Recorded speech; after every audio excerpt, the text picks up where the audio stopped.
The cold metal floor felt like ice against Captain Jake Morrison's bare feet as he stumbled out of the cryogenic pod. His muscles screamed in protest after 73 years of frozen sleep. The medical bay around him was dark, except for the soft blue glow of emergency lighting. Something was wrong. The ship should have been bright and warm when they woke up.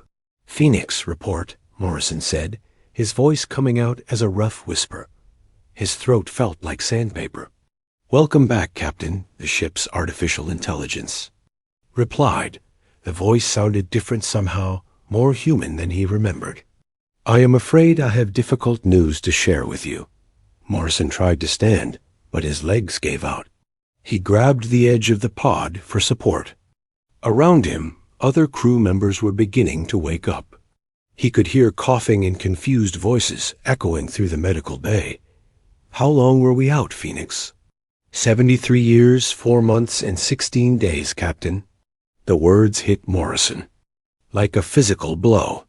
They were supposed to sleep for only 6 months, while the ship's automated systems repaired the battle damage from their escape from Earth. Something had gone very wrong. Commander Lisa Harper sat up in her pod nearby her, red hair a tangled mess around her pale face. She looked around with wide, frightened eyes. "Jake, what happened? Why is everything so dark?" Before Morrison could answer, Dr. Nathan Cross appeared at his side with a medical scanner. The doctor's hands shook as he ran the device over Morrison's chest. "Your vital signs are stable, but we need to get some food and water into everyone immediately. The long sleep has weakened your bodies." "Phoenix, give me a full status report," Morrison ordered as he slowly got to his feet. His legs felt like rubber, but he forced himself to stand straight. As captain, he needed to show strength even when he felt weak. The USN Vengeance is currently hidden within the Kepler Nebula. All 847 crew members are alive, though many will need medical attention. Our life support systems have been running on minimum power for decades. I have managed to keep everyone alive by stretching our 6-month supply over 73 years. Morrison felt a chill that had nothing to do with the cold air. What about Earth? What about the war? The pause before Phoenix answered told him everything he needed to know. "I am sorry, Captain. Based on intercepted communications over the years, Earth fell shortly after our escape. The Zephyrian Empire declared humanity extinct. We appear to be the last surviving humans in the galaxy." The medical bay fell silent, except for the hum of machinery. Crew members who had been talking quietly stopped and stared at Morrison.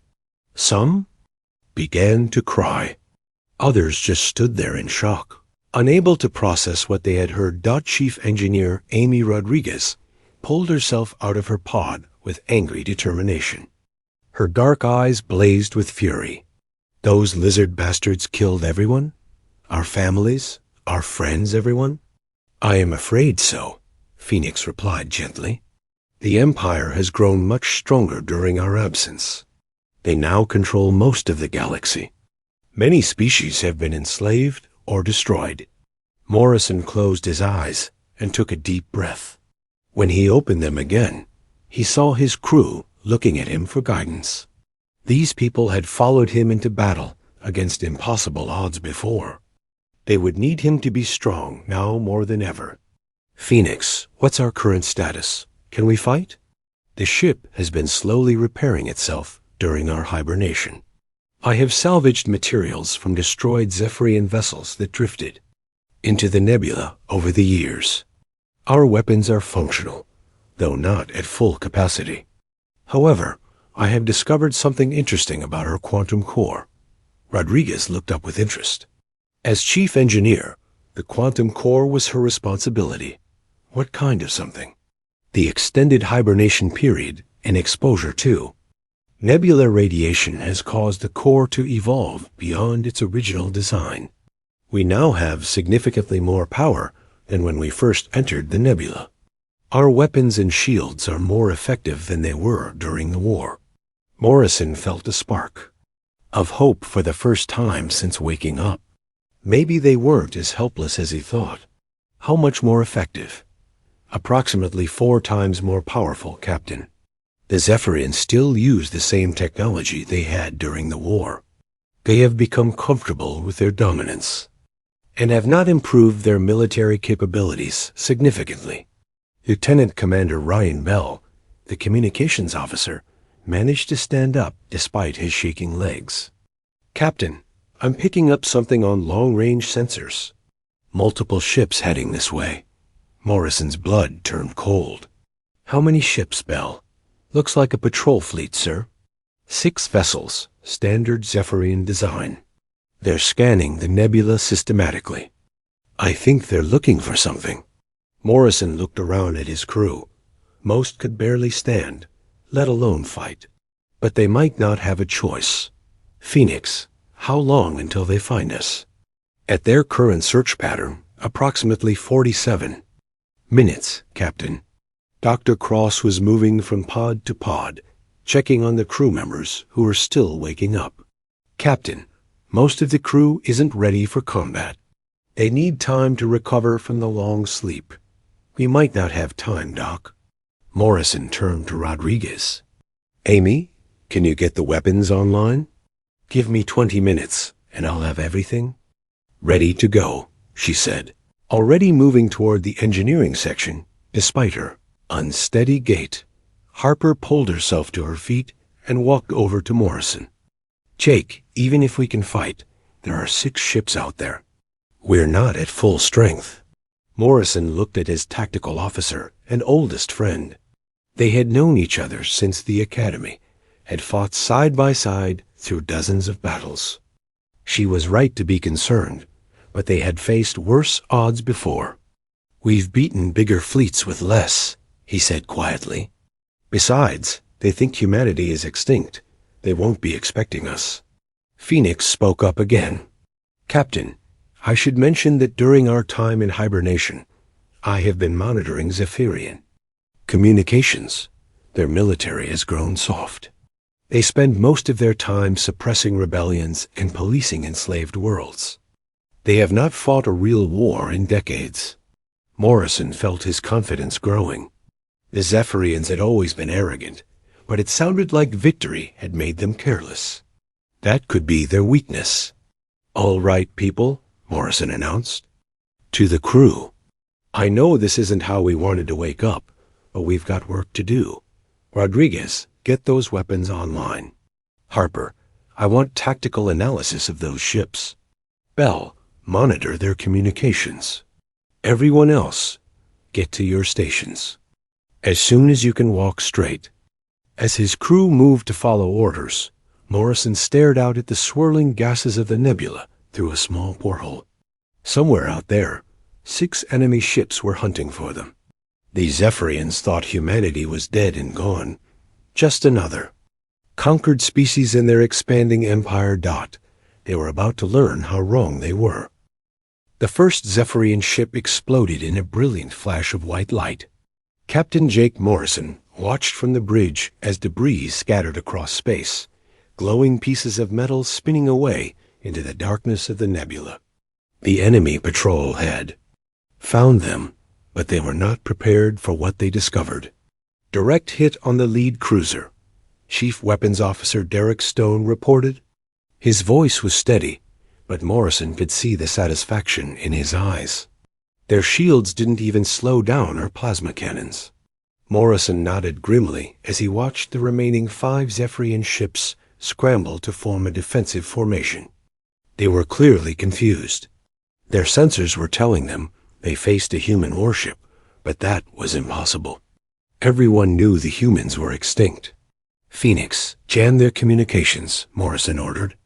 I don't want them calling for help just yet. Communications are blocked, Captain, the ship's AI replied.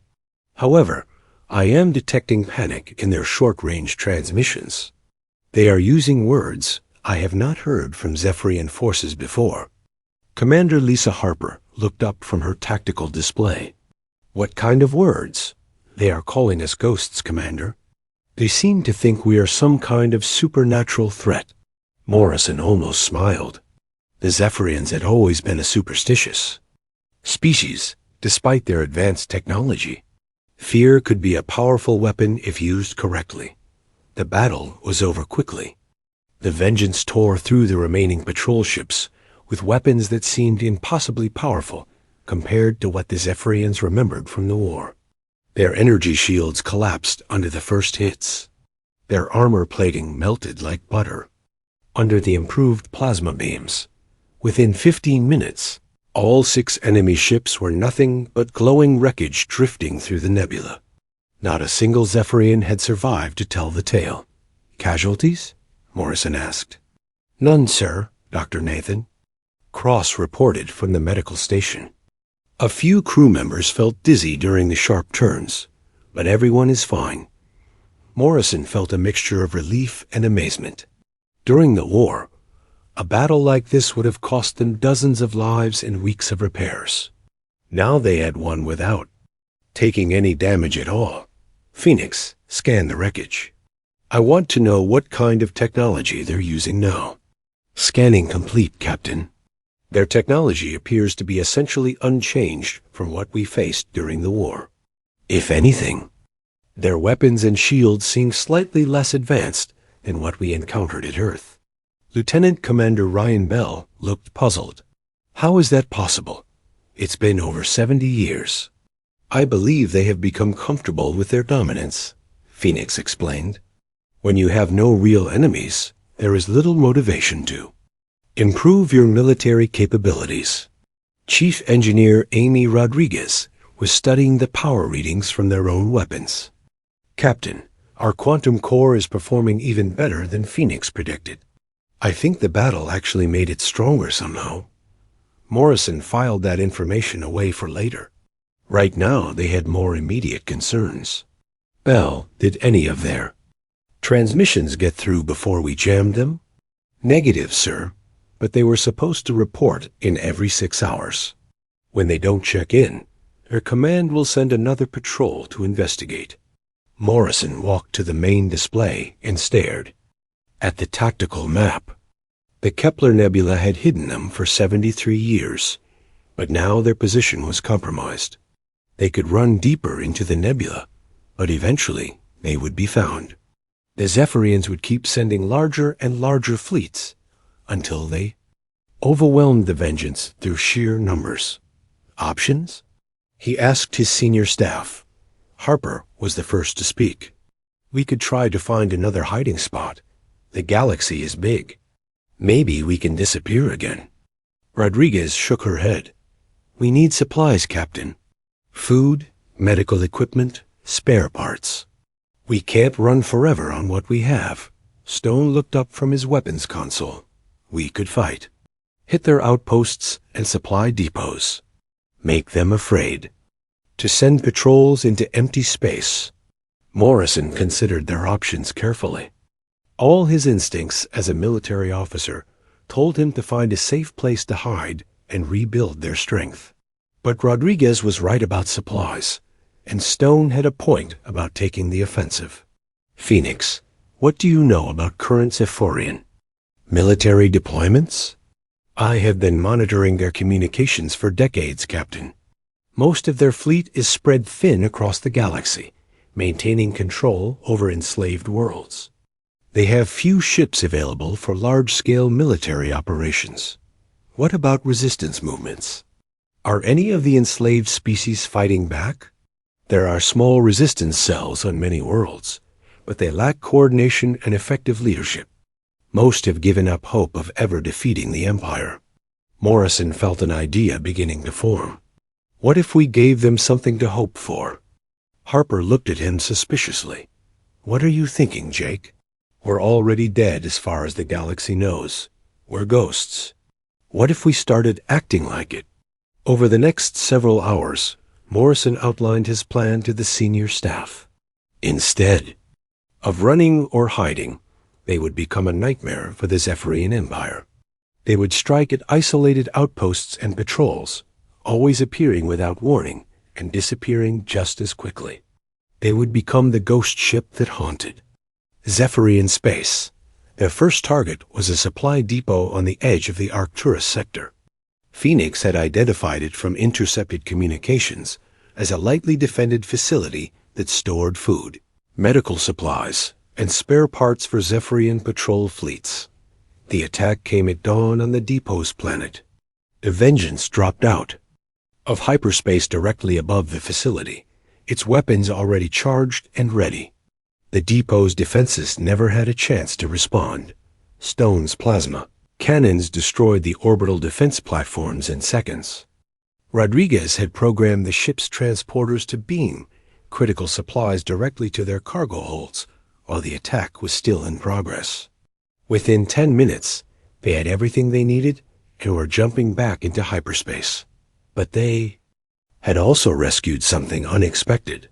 Hidden in the depot's prison section were dozens of alien prisoners from various enslaved species. These beings had been scheduled for transfer to slave labor camps, but now they found themselves aboard a human warship that shouldn't exist. Dr. Cross worked frantically to treat the prisoners' injuries while Bell tried to communicate with them using translation software. What they learned changed everything. The prisoners spoke of legends that had grown among the enslaved worlds. Stories of the ghost ship that appeared from nowhere to strike at the Empire. Tales of the last human warship that refused to die even after its species was extinct. They already know about us, Harper said in amazement as she listened to the translated conversations. Word has been spreading for years about mysterious attacks on Zephyrian forces. Morrison realized that Phoenix had not told them everything. Phoenix, have you been conducting operations while we were asleep? I took defensive actions when necessary, Captain. When Zephyrian ships came too close to our hiding place, I was forced to destroy them to protect the crew. I did not realize these incidents had become part of local folklore. The rescued prisoners also brought intelligence about resistance movements throughout the galaxy. They had names, locations, and communication codes for dozens of underground groups that were fighting against Zephyrian oppression. As Morrison studied the intelligence reports, he realized they had stumbled onto something much bigger than a simple hit-and-run campaign. They could become the catalyst that united all the resistance movements across the galaxy. The ghost ship was no longer just a legend. It was about to become the symbol of hope that would bring down an empire. A rebellion began with whispers. On a mining world called Vega Prime, workers stopped their machines when the morning shift started. They stood together in the dark tunnels and talked about the ghost ship that had attacked another Zephyrian supply depot just 3 days ago. The overseers tried to get them back to work, but the miners refused to move. Captain Jake Morrison watched the reports coming in from across the galaxy. Communications specialist Tony Clark had managed to establish contact with resistance groups on 47 different worlds. Each group had the same story to tell. The legend of the human warship was spreading faster than any Zephyrian fleet could travel. Captain, we're receiving a transmission from the resistance cell on New Babylon, Clark announced from his station. They're requesting immediate assistance. The Zephyrians are planning to execute 300 prisoners tomorrow morning. Morrison looked at the tactical display. New Babylon was deep in Empire territory, surrounded by military bases and patrol fleets. It would be a dangerous mission, but they couldn't ignore a call for help. Phoenix, how long to reach New Babylon? At maximum hyperspace speed, 18 hours and 27 minutes, Captain. Commander Lisa Harper studied the star charts. Jake, it's a trap. They have to know we're coming. They're probably using those prisoners as bait. Morrison knew she was right, but he also knew they had no choice. Maybe it is a trap, but we can't let 300 people die just to stay safe. Dr. Nathan Cross had been spending most of his time in the medical bay, treating the rescued prisoners and studying the crew. He approached Morrison with a worried expression on his face. Captain, I need to speak with you privately, Cross said. Walk to Morrison's ready room, a small office next to the bridge. Cross closed the door and activated the privacy screen that would block any listening devices. "What's the problem, Doc?" Cross pulled out his medical scanner and showed Morrison. "The readings. It's the crew, Captain. The long hibernation and exposure to the nebula radiation has changed us. We're not quite human anymore." Morrison stared at the display. The readings showed genetic markers he didn't recognize. "Changed how?" "Our reflexes are faster. Our thinking is clearer.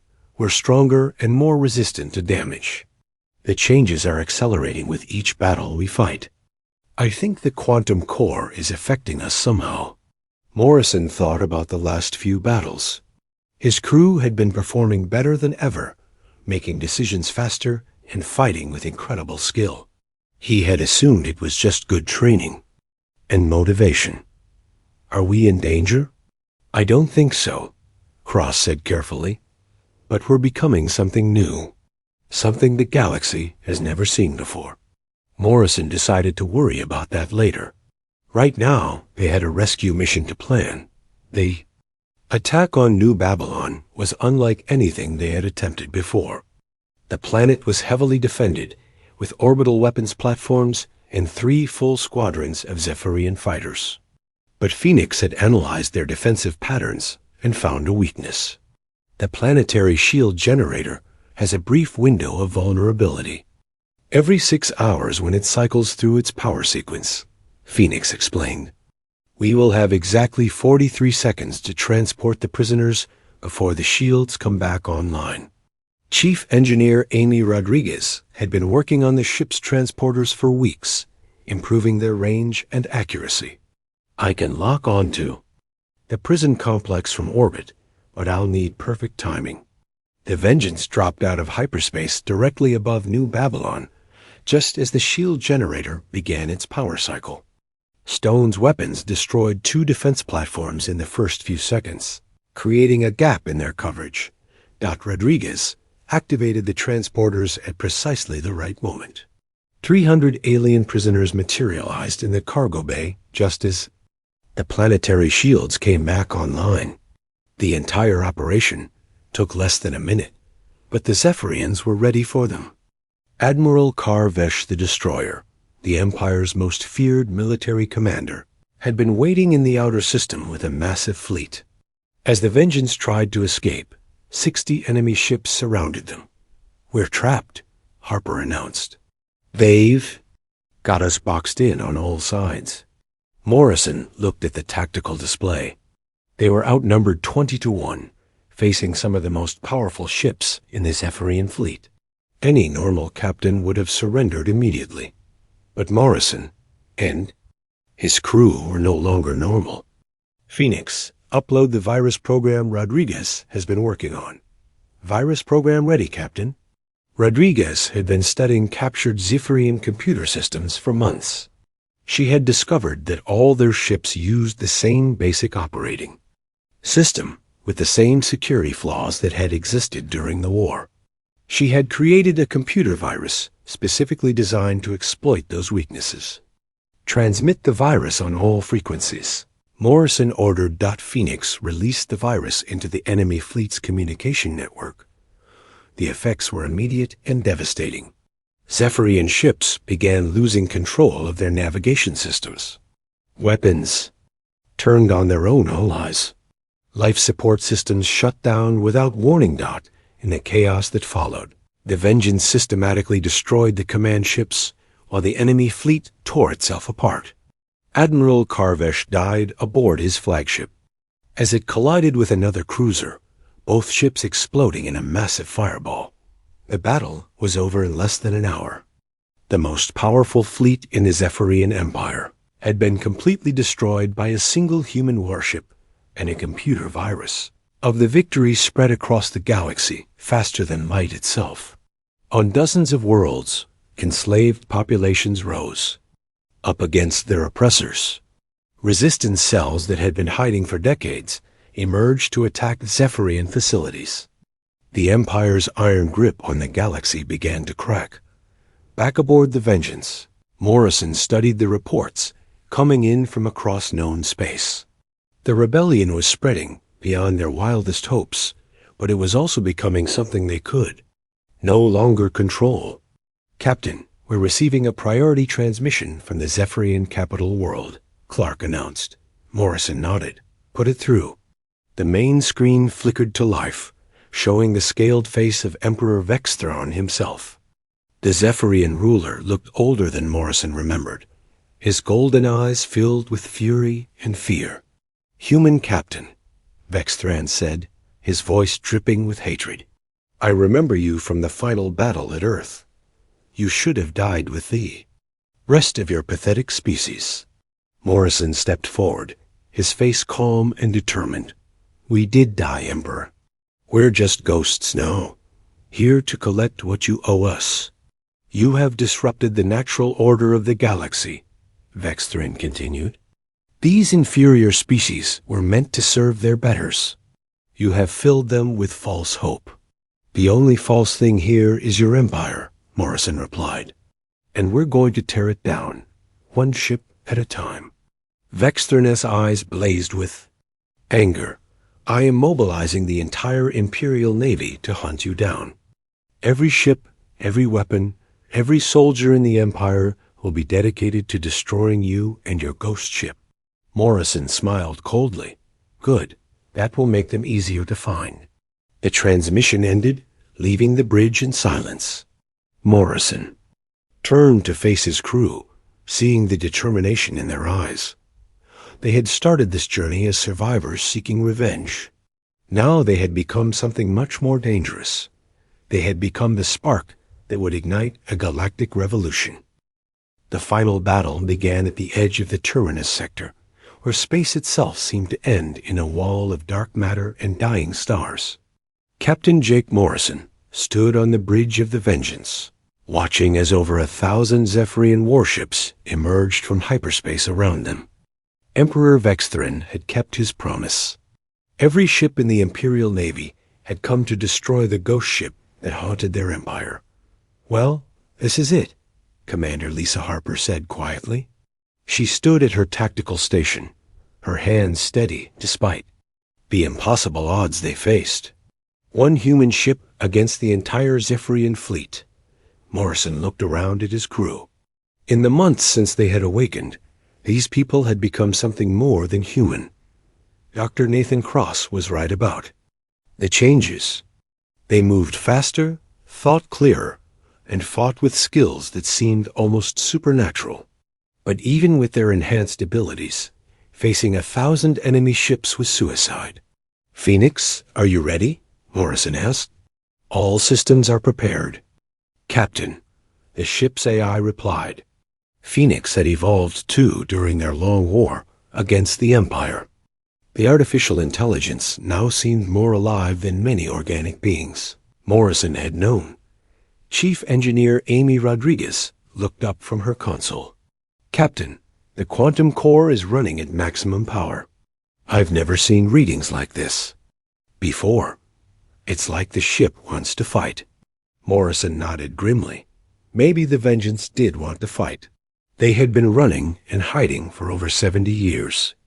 Now it was time to end this war once and for all. Emperor Vexthrane's voice echoed across all communication channels. "Surrender now, humans, and I will grant you a quick death. Continue to resist, and I will make sure you suffer for 1,000 years." Morrison activated the ship's external communications. His response was broadcast to every Zephyrian ship in the fleet. "We already died once, Emperor. You can't kill ghosts." The battle began with a coordinated attack from all sides. Thousands of energy weapons fired at once, creating a web of deadly light that should have vaporized any ship instantly. But the Vengeance was no longer just any ship. The enhanced shields held against the massive barrage. Chief Weapons Officer Derek Stone returned fire with plasma cannons that seemed to burn with the fury of a dying star. Each shot destroyed multiple enemy vessels, tearing through their formations like a sword through paper. But there were too many of them. For every ship Stone destroyed, 10 more took its place. The Vengeance's shields began to weaken under the constant bombardment. Shields. Down to 60%, Rodriguez reported. We can't take much more of this. Morrison made a decision that would change the course of the battle. Phoenix, release the virus.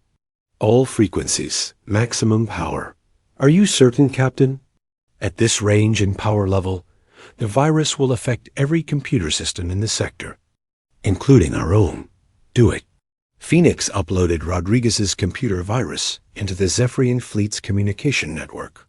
But this time, the AI enhanced the program with its own evolved code, creating something far more powerful than anything they had used before. The results were immediate and catastrophic for the Empire. Zephyrian ships began turning their weapons on each other as their computer systems went insane. Navigation computers sent vessels crashing into their allies. Life support systems shut down across the fleet. Emperor Vexthran's flagship, the massive dreadnought Dominion, tried to escape the chaos. But Phoenix had marked the ship as a priority target. The virus tore through the Dominion systems like acid, destroying everything from weapons to artificial gravity. Morrison watched on the main screen as the Emperor's ship began to break apart. Explosions rippled along its hull as internal systems overloaded. Emergency escape pods launched from the dying vessel, but most were destroyed by debris from other ships.